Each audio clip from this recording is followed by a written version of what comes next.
O Supremo Tribunal Federal ele surtou com os réus do 8 de janeiro. Ele disse basicamente, ou fazem acordo ou vão ser condenados. Virou o Tribunal da Vingança e da Retaliação. Praticamente todos os ministros, com exceção dos ministros André Mendonça e Nunes Marques, votaram para condenar os réus do 8 de janeiro que se recusaram a fazer o tal do Acordo de Não Persecução Criminal com a PGR, que eu vou chamar aqui de ANPP. A gente chama esse acordo pelas iniciais no jargão jurídico, Acordo de Não Persecução Penal, ANPP. E eu já vou explicar para vocês o que é esse tal do ANPP. Mas antes disso, eu quero mostrar para vocês o vídeo de uma fala do presidente do Supremo, o ministro Barroso, de apenas um mês atrás, do dia 20 de setembro. E vou pedir para a produção dar um play aí para a gente.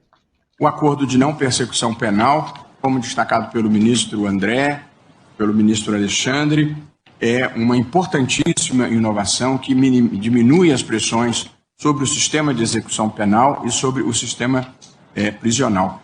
E aqui eu gostaria de fazer uma observação com os dados que me foram fornecidos pelo ministro Alexandre de Moraes, que boa parte da sociedade desconhece e talvez alguns dos próprios interessados. É que nos julgamentos do 8 de janeiro, houve uma quantidade de casos, pouco mais de 200, de cometimento de crimes mais graves e que estão sendo julgados pelo plenário. Porém, houve a oferta, nosso procurador-geral poderá confirmar, de mais de 1.200 acordos de não persecução penal. E o acordo de não persecução penal oferecido pelo Ministério Público era em termos bastante moderados. Uma multa de R$5 mil para quem pudesse pagar. Em segundo lugar, 2 anos sem utilização de rede social e um curso de formação democrática no Ministério Público. Esse era o acordo proposto. E mais da metade dos 1.200 não aceitaram o acordo até agora. Portanto, é uma opção, as pessoas têm o direito de fazer as suas escolhas na vida, mas para deixar claro que esse mito de que é um conjunto de pessoas inocentes, úteis, que estavam lá sem saber bem o que estava acontecendo, estão recusando o acordo de não persecução penal que envolve a devolução do passaporte e a retirada da tornozeleira. Portanto, parece claramente uma manifestação ideológica de permanecer preso ou ser condenado em lugar de aceitar uma proposta de acordo que me parece bastante moderada. Bom, o que foi então que a gente acabou de ver, pessoal? O ministro Barroso, incomodado porque mais de 600 réus do 8 de janeiro se recusaram a assinar o tal do ANPP, o Acordo de Não Persecução Penal, que foi proposto pela PGR, como se fosse um grande absurdo os manifestantes do 8 de janeiro recusarem um acordo vergonhoso desses com os seus algozes, quando não existe prova de crimes contra a grande maioria deles. E o que é que esse tal de ANPP? O que é ele? O que é esse tal de Acordo de Não Persecução Criminal? Muito resumidamente, é um acordo que o Ministério Público propõe ao investigado, em que o investigado confessa o crime, que deve ser necessariamente um crime sem violência ou sem grave ameaça e com uma pena mínima inferior a 4 anos de prisão. E, além disso, o investigado aceita cumprir algumas condições propostas pelo Ministério Público. Aí, em contraposição a essa confissão, a essas condições, o Ministério Público abre mão de processar criminalmente a pessoa, que não sofre nenhuma acusação criminal, a chamada denúncia. Ou seja, a pessoa não vai sofrer uma acusação, não vai responder um processo e muito menos vai ser condenada a uma pena de prisão. É basicamente isso. Agora, o que é absurdo mesmo foi o conteúdo da fala do ministro Barroso, que nós vamos destrinchar agora e no final eu vou mostrar para vocês como que o STF acabou cumprindo a sua promessa velada de condenação, que você ouviu no final dessa fala do Barroso. Fica aqui comigo para você entender. O ministro Barroso, ele fez na sua fala basicamente uma propaganda dos ANPPs oferecidos pela PGR aos manifestantes do 8 de janeiro, que tinham 3 condições para os investigados. Então, esses ANPPs, se o investigado queria aceitar, ele tinha que concordar com 3 condições. A primeira era uma multa de R$5 mil para quem pode pagar. Em segundo lugar, 2 anos sem utilizar redes sociais. E, em terceiro lugar, um curso de formação democrática do Ministério Público. E esse é o acordo que eles consideram muito moderado, muito razoável, mas bora destrinchar essas três condições para você entender. Em primeiro lugar, o ministro fala de uma multa de R$5.000 para quem puder pagar. A maioria dos manifestantes do 8 de janeiro são, vamos lembrar, comprovadamente, pessoas muito simples, humildes, trabalhadoras. A gente tem ali garis, professores, pedreiros, seguranças, auxiliares de serviços gerais, pequenos pastores, comerciantes, gente comum.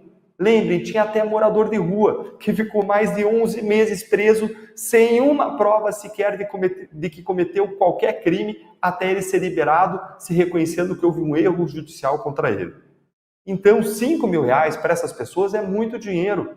Para algumas pode representar até 3, 4 meses de salário.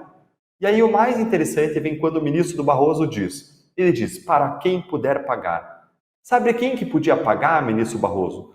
Os grandes políticos e empresários pegos na Lava Jato e aquelas grandes empreiteiras que fizeram acordos de leniência, se comprometendo a pagar bilhões de volta para os cofres públicos, mas esses acordos estão todos suspensos, enquanto elas negociam um descontão de 6 bilhões de reais dados por quem? Pelo governo Lula.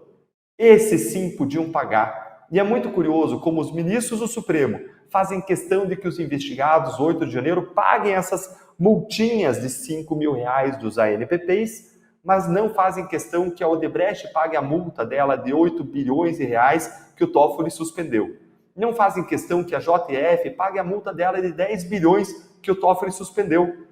As multas de 1.200 investigados daria 6 milhões de reais, enquanto os descontos dados para os corruptos é da ordem de 6 bilhões, mais de 1.000 vezes mais.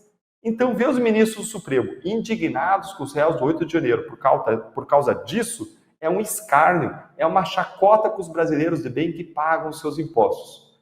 Em segundo lugar, a segunda condição é de 2 anos sem usar redes sociais.